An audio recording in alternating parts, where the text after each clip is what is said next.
आज आपण आलो आहोत भद्रावतीच्या ग्रामोद्योग संघामध्ये. या संस्थेचा इतिहास केवळ एका इमारतीपुरता मर्यादित नाही, तर तो ग्रामीण विकास आणि पारंपरिक कुंभार कलेशी जोडलेला आहे. सन 1949च्या सुमारास गांधीवादी विचारांनी प्रेरित कृष्णमूर्ती मीरार यांनी भद्रावतीतील कुंभार समाजामध्ये काम सुरू केले. विशेष म्हणजे ते केवळ बाहेरून प्रशिक्षण देत नव्हते, तर स्थानिक कारागिरांच्या घरी जाऊन त्यांच्या सोबत राहून प्रत्यक्ष काम शिकवत होते. तत्कालीन सीपी ॲडव्होकेट बेरार व प्रांताचे गृहमंत्री पाटील यांच्या प्रयत्नातून मिरमिरा यांना सुमारे 7 एकर जागा मिळाली आणि ग्रामोद्योग संघाच्या संस्थात्मक कामाला सुरुवात झाली. या संस्थेची स्थापना 1956 मध्ये करण्यात आली. ग्रामोद्योग संघाने पारंपरिक कुंभार कलेला प्रशिक्षण आणि आधुनिक तंत्रज्ञानाची जोड देण्याचे काम केले. येथे मातीची भांडी, टेराकोटा वस्तू आणि ग्लेज पॉटरी तयार करण्याचे प्रशिक्षण दिले जात होते. चाकावर प्रत्यक्ष मातीची भांडी बनवण्याचे प्रशिक्षणही देण्यात आले. 2020 मध्ये एका वृत्तानुसार भद्रावतीच्या ग्रामोद्योग संघ देशातील पहिल्या सिरॅमिक संस्थांपैकी एक म्हणून विशेष महत्त्वाचा मानला गेला आहे. 2021 मध्ये ते जागतिक दर्जाचे कुंभारी प्रशिक्षण व संशोधन केंद्र उभारण्याचा प्रस्तावही चर्चेत होता. त्यामध्ये टेराकोटा म्हणजे लाल मातीच्या कलेला अत्याधुनिक तंत्रज्ञानाशी जोडण्याचा उद्देश होता. भद्रावती ग्रामोद्योग संघाला 2010 मध्ये नॅशनल अवॉर्डनी सन्मानित केले. त्यांनी जगातील सर्वात मोठा पॉट बनवल्याची इतिहासात नोंद आहे. मिरमिरा यांचे विशेष योगदान.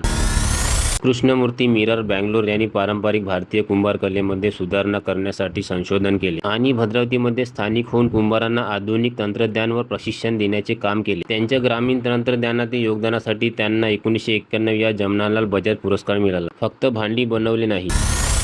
ग्रामोद्योग संघाने ग्रामीण विकासासाठी बायोगॅस, ग्रामीण स्वच्छता, धूर विरहित चूल, महिला व बाल शिक्षण यासारख्या उपक्रमावरही काम केले आहे. एक मूठ माती, पाण्याची काही थेंब आणि कारागिरांचे कुशल हात. चाक फिरायला लागतं आणि काही क्षणात निराकार माती एका आकारात बदलू लागते. पण या प्रक्रियेमागे केवळ कला नाही, या मागे आहे वर्षानुवर्षाची परंपरा, अनुभव आणि तंत्रज्ञान. माती निवडली जाते, ती मळली जाते, चाकावर आकार दिला जातो, मग ती वस्तू काही काळ वाढवली जाते आणि शेवट जाते ती भट्टीमध्ये. भट्टीतील उष्णता त्या मातीला कायमस्वरूपी आकार देते. म्हणजेच मातीपासून कलाकृतीपर्यंतचा हा प्रवास एका दिवसाचा नसतो. आज मशीनच्या युगात हाताने बनवलेल्या वस्तू टिकवून ठेवणं सोपं नाही. कच्चा माल, बाजारपेठ, नवीन तंत्रज्ञान आणि बदलती जीवनशैली, या सगळ्या आव्हानांमध्ये पारंपरिक कारागीर आपल्या कला जिवंत ठेवण्याचा प्रयत्न करत आहे. आपण दुकानात एखादं मातीचं भांडं विकत घेतो, किंमत पाहतो आणि पुढे निघून जातो. पण त्या भांड्यामागे एका कारागिराचा हात असतो, त्याचा वेळ असतो, त्याची मेहनत असते आणि अनेक पिढ्यांनी जपलेली एक कला असते. भद्रावतीच्या या मातीमध्ये फक्त माती नाही, इथे आहे श्रमाचा इतिहास, गांधीवादी विचारांची आठवण,